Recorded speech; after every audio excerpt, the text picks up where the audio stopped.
We are live.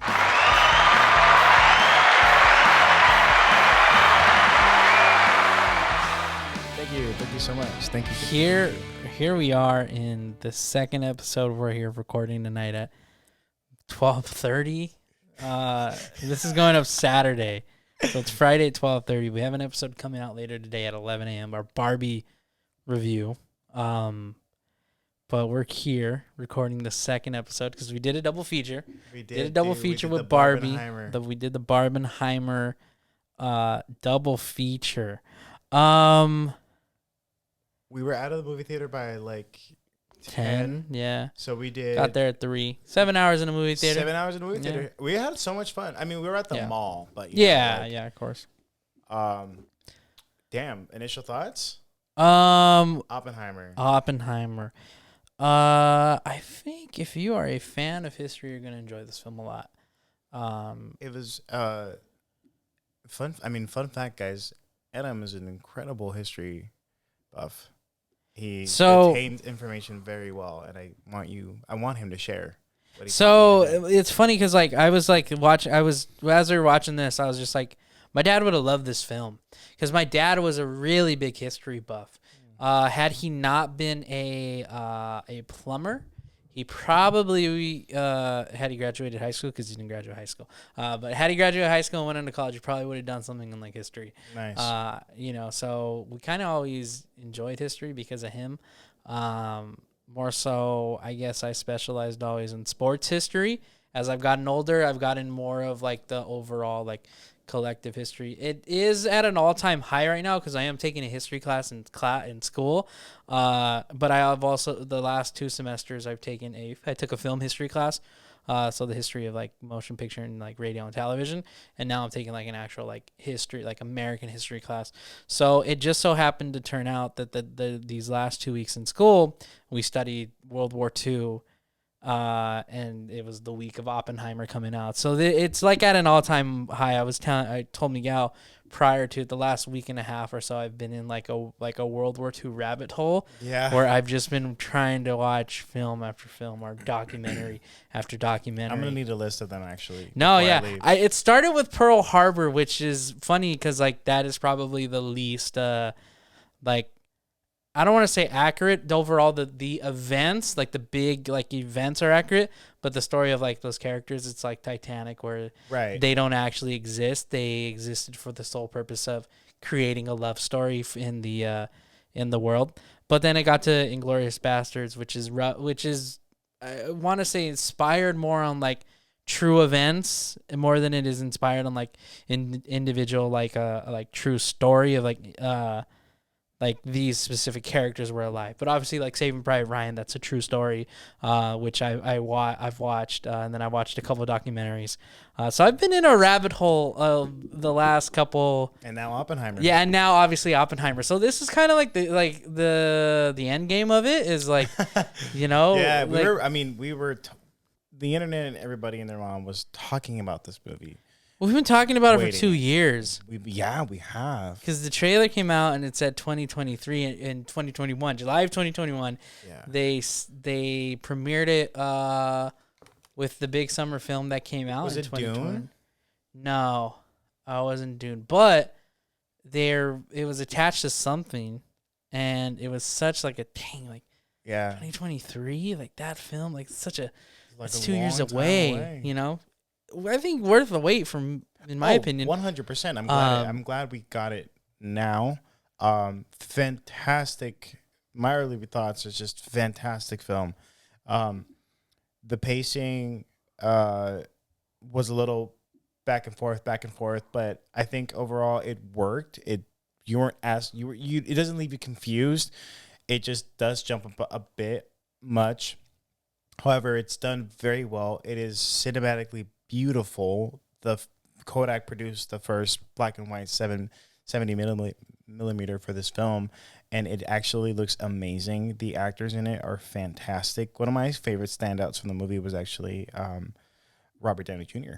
in this. He absolutely is fantastic, and I think he's stated before that this is one of his favorite performances or characters to play. Yeah, he said this was his best the best film he's been a part of. Obviously, that upset MCU diehards. I think it's just I mean, people reading too much into it, too much. yeah, and then also too, like when you get off a project, when you're attached to it so Yeah. much for like 10 years of a character playing the same character, You're like, repetitive. It's good to have something different, Yeah. you know. But again, too, though, Tony Stark was a arc, no Yeah. pun intended, with where we first find him to where we last see him. Yeah, right? for sure. I think like that's just. But not to drag MCU talk, of course. Just like it's just he's so good in this. Yeah, God, for sure. He played, how can you not say it's one of the best films you've been a part of when you're working with Christopher Nolan and then even that star-studded cast? Yeah, you and know? the best part about this too is honestly one of the most unbelievable aspects of it as well is the fact that this film was shot in 56 days. Yeah, very very short time to. Yeah, It's less than 2 months. that's crazy. That means they built that whole town from scratch. Because they definitely built that whole town. Yeah, right? they had to. They We had saw to. them. There were scenes where they're building the town. They built the town. They built the town Yeah. like they from the ground up. Firework. Okay. Yeah. Oh, I'm just sorry. I'm still jumping from the explosions. Yeah, I hear you. This is a little PTSD. No, Mhm. but I think the pacing went well. In the beginning, it was a little confusing. That was one of the biggest things. Like I had gripe is that like the pacing at the beginning of the film was very very fast and kind of rough, and even at the beginning of the third act because they were kind of just throwing like knowledge at Scenes, you. yeah. A lot after a lot, and if you don't know like what's going on, like if you don't have like a further understanding, you can get lost in it pretty quickly. Because like that was one of the biggest things I kind of had issues with is like they were very vague on like when it was taking place, when specific events were taking place. So like him being, going overseas to study, obviously it's then later revealed that was prior to all that because he had the ties to Einstein and the ties to Strauss. Yeah, because you also and then Heisenberg, right? Yeah, That's Heisenberg. another big name. Yeah, there. I would have never known unless they like kind of dwelled on him a little more, being like, "Hey, yeah, he ended up working for the Nazis." Yeah, and being the physicist for the not. Am I saying that right? Yeah. Yeah. Okay. He was their leading scientist on their nuclear project. Obviously, if you don't know the premise of this film, it is essentially the creation of the atom bomb. Absolutely. So, J. Robert Oppenheimer was the leading physicist. I think is his correct. Yeah, he's a physicist. An American theoretical physicist. Which is news to me because he created a whole new subject for a course, and then he started getting in as he continued on. Yeah, by pulling his students that were in the same line of work, and his whole premise was what happens to stars once they explode. Yeah, what's the rate? What's the gravity like? What's the I think what is it? Atoms or whatever. There was a lot of terminology in the nucleus. And I think and that was the whole premise of it is that the fact that it is essentially the dying star is how you create an atomic bomb. Yeah. Is by splitting the atom. It's just like everything comes compressed before when there's a dying star, and then what happens is once it's compressed, it expands and it explodes, and that's the end of its life. Sure enough, he ends many lives with what he does, and I think like that's like, the film is very heavy toned. It is compared to the film that it's going up against, Barbie, this weekend. They are two different set of tone films. One is very lighthearted with some very heavy themes. This one is very, very heavy and dark with some scenes that are, in tones that can be funnier or, or more, more informative or, a learning matter. But overall, Yeah, I agree with you. Because I can attest to that. I mean, once we got off Barbie, I was like super hyped and happy, and then we got off Oppenheimer, and we're like, "Whoa, that was a downer!" Yeah. And it's just for people that are gonna for obviously us, we did the double feature. It's a good time. However, just know when to start with what, and if you can, because movie theaters are going to be busy this weekend. I overheard a couple AMC employees saying like it's busy, and I'm like, yeah, I can attest. But it was organized chaos. They were running it. Thank you, AMC staff. Thank you for you guys. But with Oppenheimer, it does with the pacing. Just to finalize that, the way the beginning starts off too, it's funny because he starts off with like kind of chapter. You think that the story is gonna go in chapters because the very first scene we get is one. It's like vision, and then we get like I think a minute or two later we get the second chapter, which is two fusion, and then it just disappears. Like it never comes back again. So I think maybe there he probably like lost it, and he was like, And it would have been more interesting because I really like that because I feel like it's more formulated and chronological. But I also understand why he dropped it because while everything is happening, while we are getting to the explosion, I mean, the creation of the atom bomb, we're also at not a trial, but a commission committee.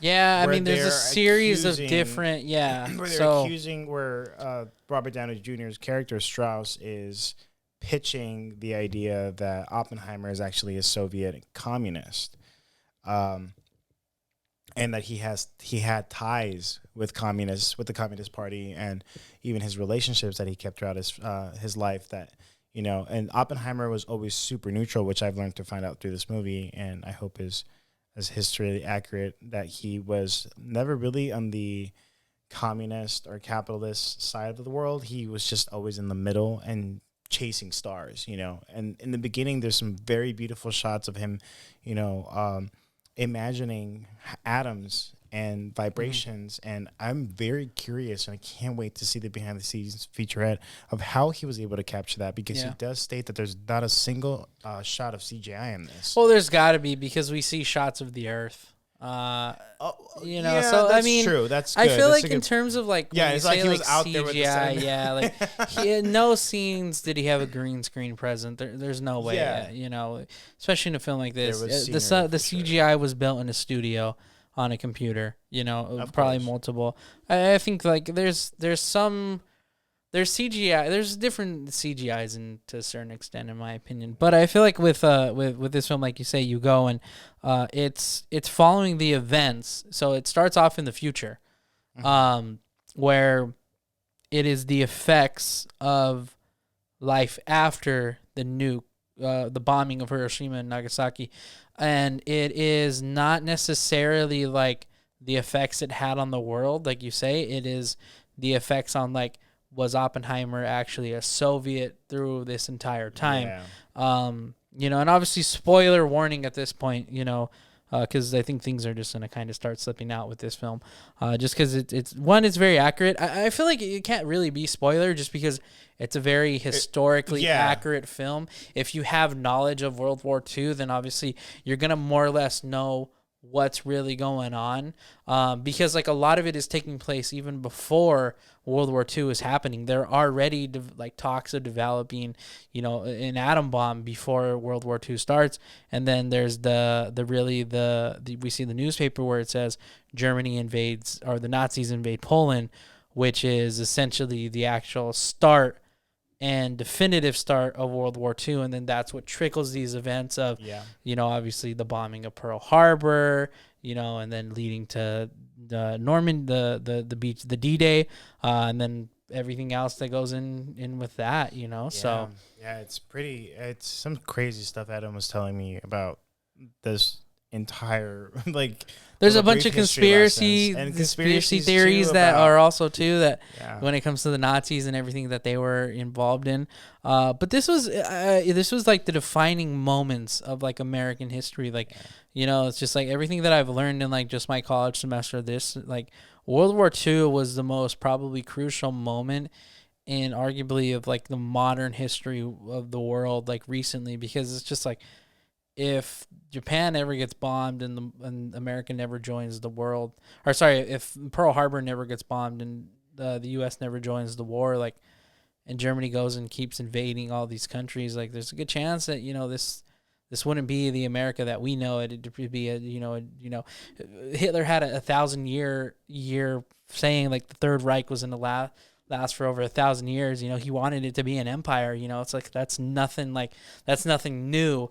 I mean, like again, like American, like the World War II was some crazy stuff, and I think like a lot of it is told, yes, from the American side, but it's told from the American side of what we're doing on the war fronts, not what was going on here behind the scenes when they were trying to figure things out. Yeah, like hey, find like a solution to just avoid all the bloodshed and everything. But clearly, of course, because this film is one big giant race against the Soviets and Germany and Nazi Germany, because they say Germany's got 2 years on us for a nuclear bomb. Yeah. And it's just like 2 years is a lot, and then they go and they create it in what, like 6 months. Yeah. They go and make it, a nuke. 8, I think it was.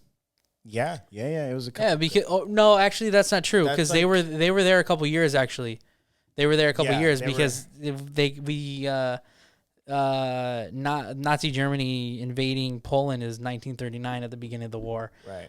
So yeah, so they were there a couple years now that I actually think about it. But then even then, like, they announced that Hitler dies in the film, and it's like, dude, that's the end of the war. That's like 3 months before Japan decides to finally surrender. Right. Because like everybody like thinks like, oh, World War II ended when Hitler committed suicide.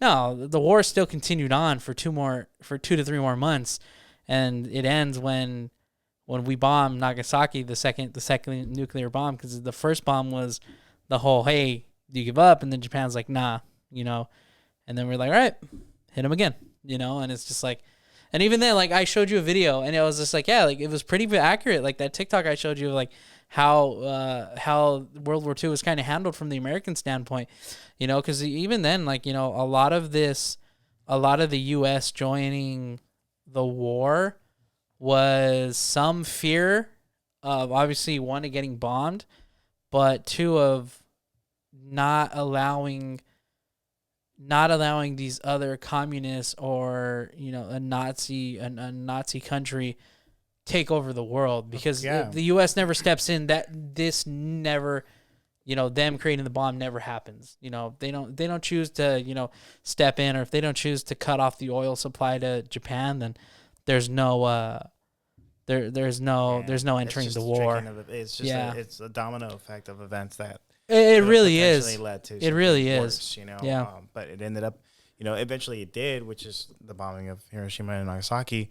But it's all the events, and of course Oppenheimer captures that in the sense of, you start really questioning the morality of these men, the morality of America, and the government officials too. I found myself finding sympathy for Oppenheimer in the beginning because of this, because I had that precedent of like, this is the man that really, there's a beautiful I think as a metaphor or an analogy in the beginning of the film where it's Prometheus was cast out because he gave fire to man. Yeah. And now he was attached, he was sentenced to, get chained to a rock and get tortured for eternity. Yeah. And that is essentially Oppenheimer in this film. Yeah. His punishment was these accusations toward him about being a Soviet communist, and him kind of feeling like he does have blood on his hands, and the president of the United States literally waving a napkin on him, calling him a crybaby, and being like, this has never been about you. It's always been about America. It's been about me. And, and like that in itself too, that's when I started to feeling sympathy for him, because it's like, okay, he does feel bad. And like, like, how do you sleep with yourself at night knowing that, one, you've become the most important and dangerous man in all of existence up to that point, and like, how do you carry that out afterwards? Because it never was, as Adam said, it never was about what happened to the world after the bombing. It was more about what the events what happened with America. Now they were like, look, in the beginning we trusted you, but now how can we really trust you? Because you made something big. Will you make something bigger? And if so, whose side are you on? That was the biggest. Yeah. That was the biggest threat. But then Strauss goes and corrupts it a little more by assigning people that he knows very well to kind of literally just torture Oppenheimer into admitting something and manufacturing a lie. That it's never the case, and there's a lot of espionage going on here where Absolutely. It's just like you can't it's really so shady. you can't, and you can't really trust anybody in that sense where it's just like they're spies, and then there's so much spying on one another, and it's not even from like with country to country. It's just within it's with and a lot of it goes into, we learn that Strauss is upset from embarrassment that Oppenheimer gave to him years ago, that had before, because both of them were the polar opposites. Crazy to me, the fact that I mean, I didn't know that. And also too, I think if you can pull it up for me, it's based Christopher Nolan read the book that this movie is based off on. I think it's the triumphs and something of J. Robert Oppenheimer. And I think it's more of I don't know if it's. It's actually American Prometheus. Oh, is that American Prometheus? Yeah, the triumphant and tragedy of J. Robert Oppenheimer, which, like you say, that's essentially how it is. He's Prometheus, and it's like, and then the term they use is martyr. He's a martyr? He continues to be a martyr because, like, at the end of the day, I think he's a perfect representation of like how it's not that simple on when it comes to what you believe in. Like when it's not as black as white as it always seems when it comes to like humanitarian rights, it's just like he was involved somewhat with the Communist Party, but he never fully bought into that. Right. He was always like, no, like I'll host it, but I'm not like part of you guys. Yeah, or I'll be the invited guest or all that, but I'm not going to like say I'm communist. I'm not. It's much more than that. It's much more than just being a liberal or a Democrat or, Republican than it is like a communist, that way of belief, it's just like, and I think that's the perfect way to do it because he's torn in between because like he wants to do it. He wants to create this bomb because he wants to be the first ever to do it. To create that discovery of, doing something good, but then also realizing what comes with that. What comes with those consequences, these are the consequences of his actions. Yeah. He built the nuke. After that, this is the fallout, and it's just like, and I think that has to do with some of like the why Lewis Strauss was so upset with him for so long is because he basically put him back to where Lewis Strauss could have been the first one to, create those thermonuclear weapons, and be a doctorant of a deterrent, and it's just like, and I think like that's the frustrating part, but it's just like as you go throughout the film, you see, where it's just like how torn he is with it, how much of a heavy toll it takes on him, not just to have that blood on his hands, because he does admit he feels like he has blood on his hands when he has that conversation with President Truman, but the toll of just being right. Like he doesn't want to be the center of attention, but he knows that he is. Yeah. It's a really weird position to be in, especially when you're at that level of I guess you can say security or like importance. Like his wife says it the whole time, like you're important, to them. You're the most important person, for them. Yeah. Like you'll do things. And even her too, Emily Blunt, I do want to praise her as well, because I mean, Emily Blunt, Matt Damon, Robert Downey Jr., of course, Cillian Murphy, all four standouts of this film. Even Florence Pugh, whenever she had her scenes, and even though she was just kind of just Rami Malek, who had was such a small role, but it's so important. So important. It shifted the complete third act, and yes, there's the third act. It's not like just one conglomerate of scenes. Like there's definitive of what chapter 1, and then we got like chapter 20, and then it keeps going, right?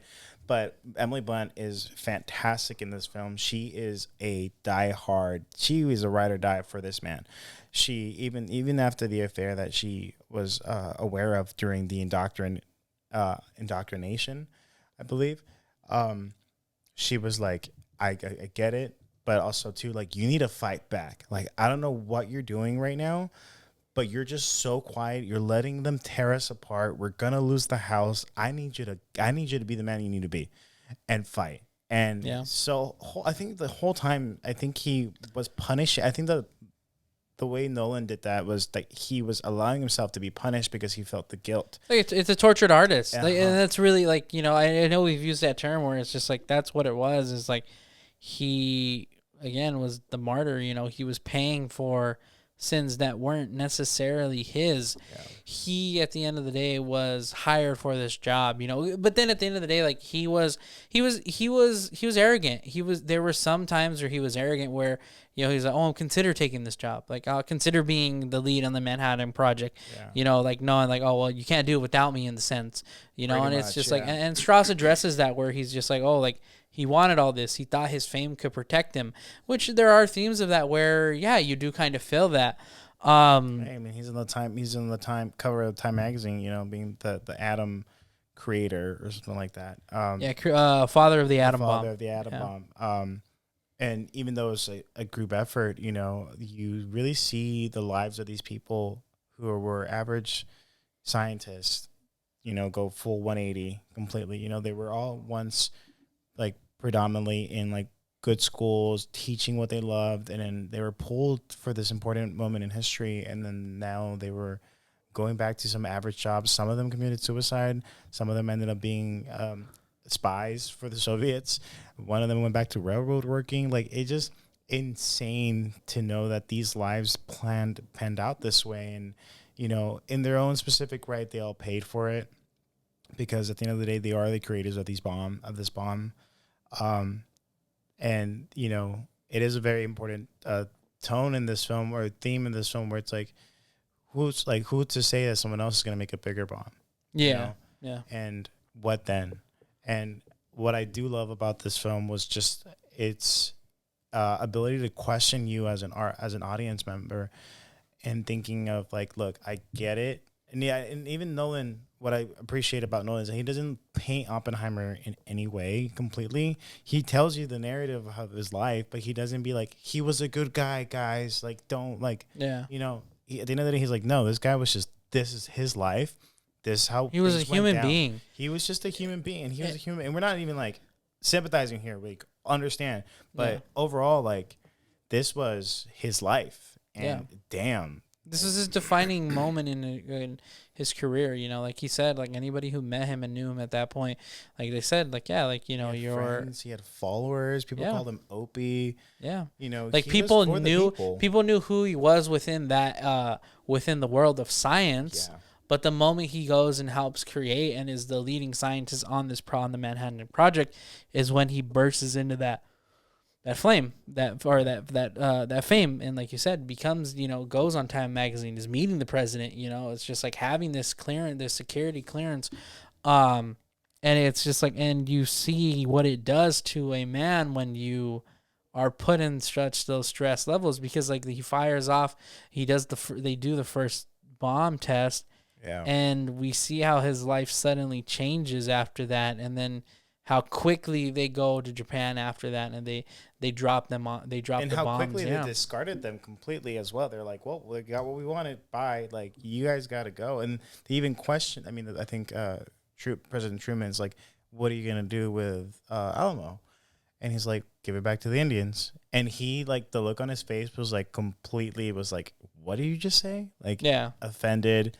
Like, well, because like the reason he's offended is because Oppenheimer just got done talking about how there's going to be an arms race, like, and because essentially the bombing of Japan with the 2 atom bombs, it's a catalyst to the Cold War. And it's like those are the early planting of the seeds, because there was containment after that in American history, where the U.S. was trying to really suppress like communism, because America wanted a capitalist rule throughout the entire world, and I know I went into more detail with you like on the way home, and it's just like, but those were like really that was like a really big important moment, because the Soviets wanted to build their own nuke, and that was the whole, we have our hand on the trigger. It was kind of like a like one who'll big do game for, of like yeah, chicken. In like yeah, all honesty, like who's gonna press it, who's gonna press it, and then we had the Cuban Missile Crisis where we thought nukes were fired or the missiles were fired, but it's just like it's just like there's so much that goes into like this cold like the Cold War and the World War II because like even then like there's World War One. And then there's immediately the Great Depression after, and the Great Depression lasts quite some time. And then Germany invades Poland, and that's the beginning of World War II. There's so much that goes into it where it's just like, yes, these moments in history are some years apart, but they are all very, very connected in terms of like this happened. Then after this, we're finally getting over it. That happened, then boom, World War II happened, and when World War II ends, the beginning seeds of the Cold War happens. So it's not like they're like it stops because, like you said, they mentioned, oh, what are you doing? What are you gonna do with Los Alamos or Los Altos? We're gonna give it back to the Indians. It's like, no, you just mentioned an arms race. We have to make it bigger. We have to keep going. We have to keep doing this. We have to keep continually getting better at the craft of making these nukes because at this point, we've only made two, and we've used both of those. We've used both nukes. Now we have to go and put out more billions of dollars of dollars just to get more created. So it's just like, obviously, it's America. They're going to print money and they're going to spend it as they plan because after World War II, that was the big whole America getting intervened with the world. This is when America was like, hey, no, we're now interventionists. We're going to take a more interventionist as opposed to a closed off style approach of what we've been doing. And then that's when they start sending or putting the billions into the military. And that's why, we have such a big military now because obviously fear, but quote unquote, by safety. Are we safer with how big of our military is? But when you think about it, Japan don't have a military. Germany doesn't have a military. There's stuff there's a lot more of the politics side playing into it. Damn. Yeah. There's a lot that goes into obviously these big world events and to get back on, still within Oppenheimer, I think we haven't addressed the elephant in the room either yet. What was that? The bomb. Yeah. The actual explosion. The actual explosion. Yeah. The actual recreation of an H bomb or an atom bomb. Yeah. Right? So the atom bomb, H bomb, two different things. Yeah. Yeah. What was your reaction when seeing that, and how did you find that fascinating, if you did? So overall, I did like it. I knew immediately there was going to be silence, and then they were going to get us with a really overwhelming sound of what was going to happen, almost creating a jump scare. And that's kind of what did happen because obviously the sound of or the speed of light travels faster than the speed of sound. And that it got me. You got me, But overall, the bomb. The explosion looked like the way to say it is just wow. Yeah. It's crazy to see how flames just kind of bubble upon each other, and that frame rate of it just being, massive, and obviously seeing the mushroom cloud, seeing that. I wonder how it was for the cast to experience that as well. And not even a full on mushroom cloud that they're kind of expecting what they had in Tokyo. They were so scared, or sorry, not Tokyo, Hiroshima. Having the possibility of, what is it, atmospheric explosion. Yeah, where it was going to be a chain reaction, but it was going to destroy the entire atmosphere of the planet. Yeah, so that was the biggest fear is that they were going to set off the chain of events of that. But I think it was more of that one specific bomb was gonna blow up the entire world. It was just literally a chain of events. Okay, we're doing it. The Russians are going to do it, which means the Germans are going to do it, and now Japan, who knows, they may start working on it, and so on and so forth. It was more of the domino effect in countries of okay, now they're going to start developing their own, and it's just because we see how big the warhead actually is. That obviously wasn't a full on, that was atomic bomb. I had anxiety when that scene was playing that when they were covering it on top, and they were moving it into it, and they were lifting it up, and they You have were to be careful in those yeah, situations it's because one just wrong move and there yeah. you go. Well, because you're splitting atoms, and to split atoms, and that's how you get the bomb. Yeah. So it's just like that was overall. I know. For me, I think the explosion was mid. I'm sorry. Yeah, it was a little disappointing, but that was our first I one. wanted to see another one. I think you mentioned that as well. Like I wanted to see a second. I was I would have loved to have seen like the. I don't want to say I would have loved to seen like the Hiroshima bombing, but I would have liked to had seen like how they handled it. Yeah. Because like it just like they do it. They do the first test explosion, and then they send off the two, and then we hear about it on the radio that both cities were bombed with the atomic bomb. I at the very least I think it would have been somewhat like very interesting to see the bombing of Hiroshima, just because it's like that's the whole reason he created these bombs. So it does feel like there's kind of like a missing piece of this story within this film, because you don't get to, in a sense, sure, he doesn't get to see like his final product and like how it would fully work, but even from like an audience standpoint, neither do we. Right. So it's just that's where it feels like, oh, maybe we were left out, maybe like a little bit, like there's something missing from this film. Maybe it's that, but then it's just like, how do you show that? Exactly. Because then you're kind of disrespecting anybody who had been affected by that. Like they said, the toll went up to like 130,000 after it was all said and done. What I loved about the progression of that actually was post bombing, the integrations of the bombing with his own anxiety, and him seeing the bomb continuously. And one of my favorite scenes was when he was actually, I think, at some attendance rally, and they were celebrating him. They're celebrating his accomplishment. And it's just like a frame rate of his face, and he's the center, but the back starts slowly blurring out of vision, and you can hear screams, but it's like also quiet at the same time. You see all these people's reactions, but he's like trying to word a message of positivity, but he's just seeing people's skin fall off, and he like is walking through the crowd and steps on like a dead body that's just ashes, and it still has its vigor and form. And another scene that I loved, it was towards the climax too, is when he's arguing with that guy who I think did a fantastic job grilling him. I forget I know his name, I just lost it. It's the actor just keeps like grinding him the entire time about like, hey, I need you to confess that you're a Soviet, like, but he was in the recent Terminator film. That guy. Yeah. He does a fantastic job in being such a menace to him. Yeah. And also the inclusion of him like getting interrogated,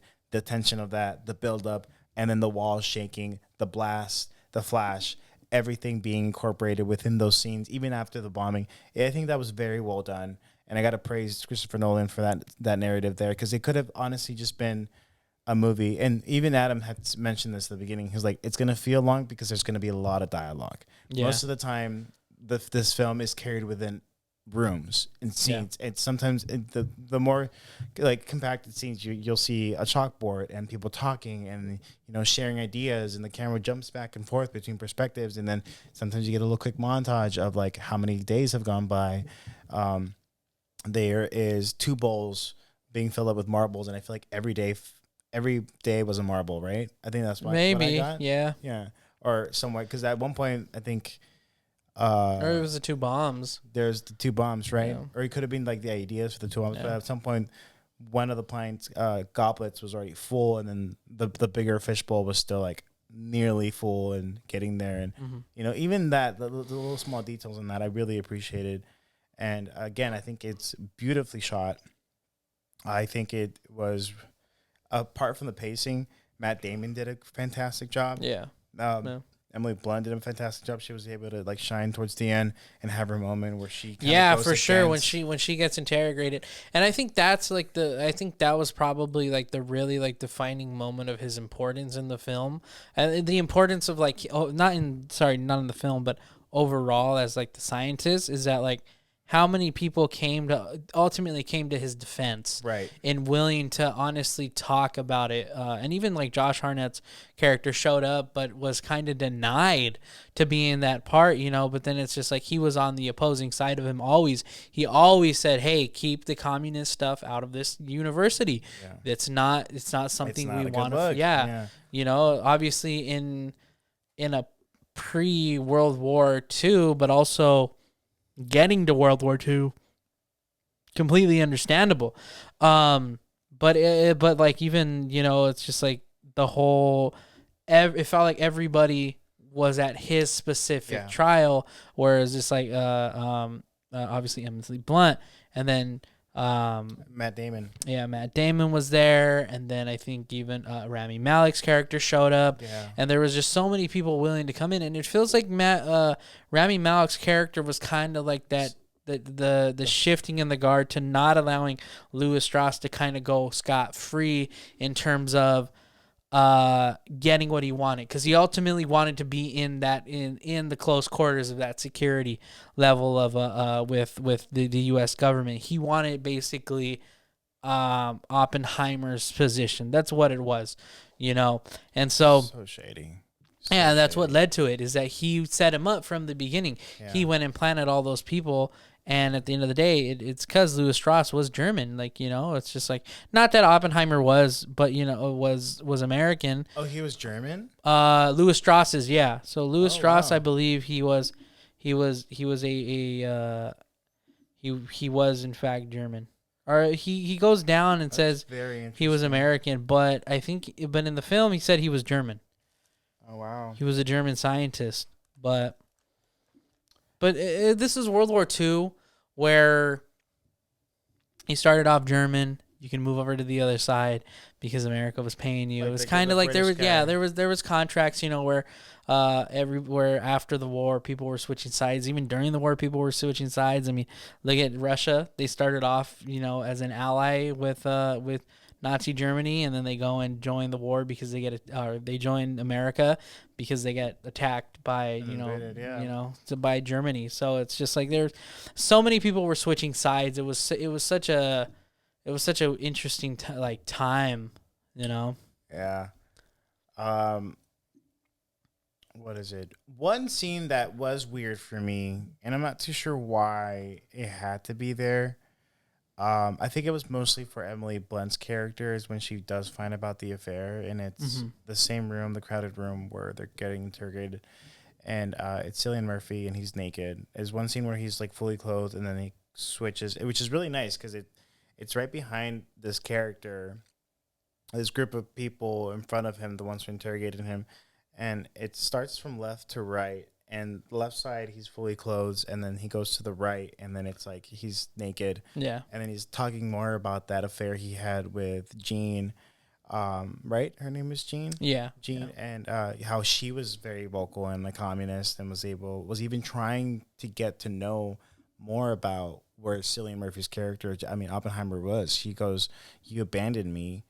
You just like, how do you think that was gonna affect me?" But he was like, "You told me not to call." And she says, "You told me you would always answer." And but also too, she was trying to get at what we're talking about is not your affair. It's not the affair. I'm talking about what are you doing? Yeah. She wanted to get that message out as well. And not only was she one of them, a really close friend of his too, was like, I'm communist. And we want to know, is there anything I can say to the other side? But very subtle, which ends up being part of the reason why too that gets brought up is because I think he kind of rats on himself.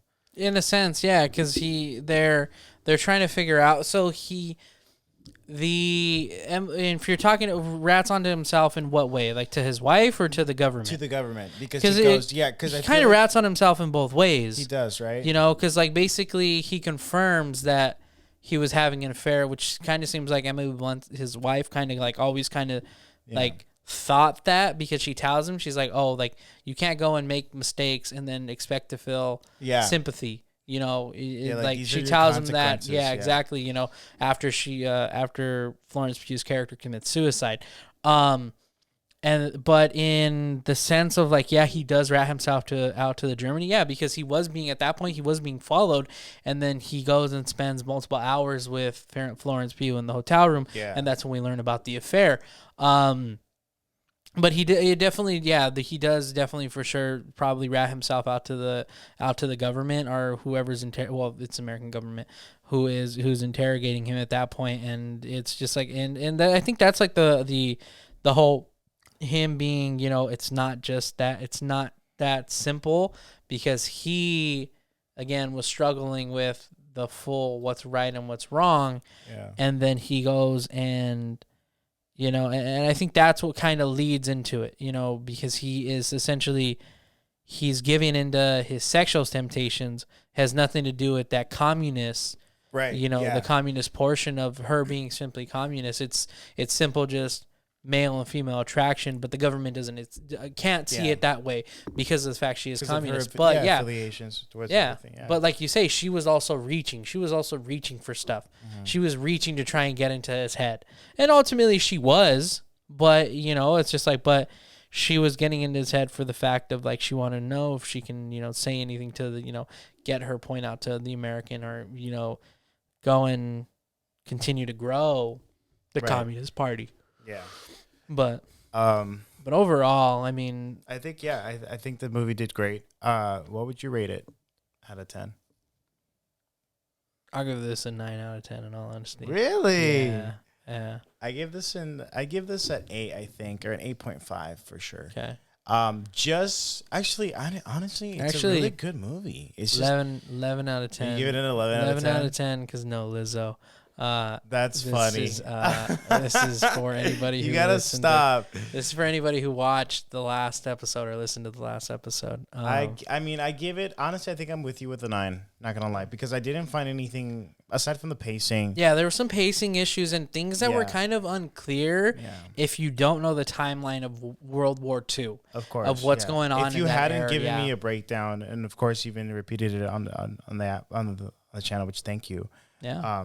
Because it is very helpful. It gives you more of an understanding as to why things are happening. Maybe people know and have already researched themselves, but for me, I think it paved the way in terms of clarity, because I wanted to understand why he was even trying to why the Soviets even tried to, accuse. The American, why Strauss was even trying to accuse him of the Soviets, but now that is super clear. And of course, too, it's all based off petty stuff, jealousy. Public humiliation, there's a bigger picture. And even one of his representatives, I think his defendants, were like, maybe you thought everything was just in your head and nothing was about you at all.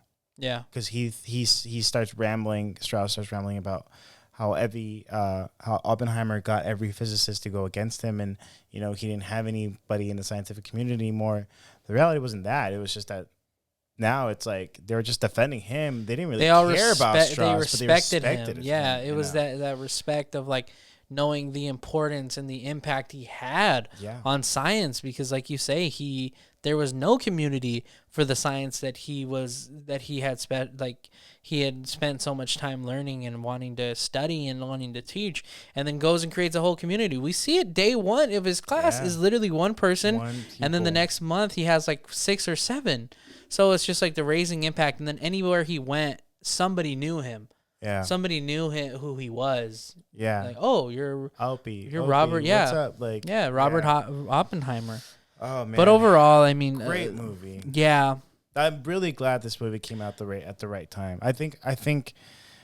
I mean, even though it was competing with Barbie and everything, I think both of these movies are very, very good individually and on its own. And if you want to have a good time, go see Barbie. But if you want to do a double feature and go check out Oppenheimer, go do that too, because you don't want to miss these movies for sure. These are both movies that need to be captured and seen, experienced. I mean, in the cinema, you have to go. Yeah. It's great if you watch it at home. If you even have your own cinema, home theater at home, even better too. Yeah. But put the bass on those speakers, because you're gonna want to hear and experience this 100%. 100%. I said I'd only see Oppenheimer twice. But once. Sorry, I lied. I'm gonna at least see it twice. I need to see it in 70 millimeter. I want to do this. I need to do that tomorrow. I need to do that tomorrow. I don't know if you have a 70 millimeter in SD. That's the problem. Yeah. I'll drive. It's because there's a couple. There's like UTC, but that's ArcLight. It used to be ArcLight. So maybe there. I don't think you have. No, so you have to like look up where they're at.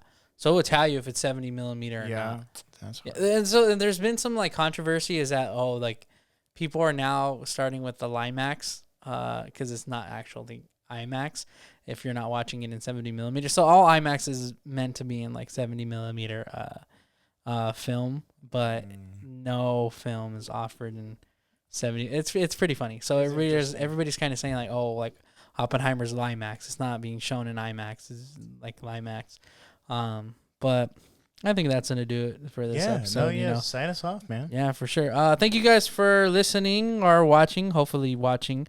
If you enjoyed this episode and want more content of us, you can obviously listen to previous episodes or watch any episodes. But we also have Movie News Monday and TV Inquiry. I host Movie News Monday, and Miguel hosts TV Inquiry, which is specifically TV shows. If you haven't already picked up on that name, TV Inquiry, if you want new recommendations of TV shows, Miguel's got them because he watches a lot of TV shows. I do. Yeah. I already have the 2 episodes, 2 other shows already. There it is. He's ready to go for episode 3. Yeah. Yeah, episode 3 of TV Inquiry. But yeah, I mean, obviously subscribe. We always appreciate the love that you guys give us and the support you guys give us. But yeah, go ahead and make sure you're subscribed, hit the bell notification, share this with somebody if you're feeling nice. But as always, I'm Adam. And I'm Miguel. And this was the spoiler talk for Oppenheimer in episode, I believe, 130 of our Sick Parvis Manga. Sick Parvis Manga, yes.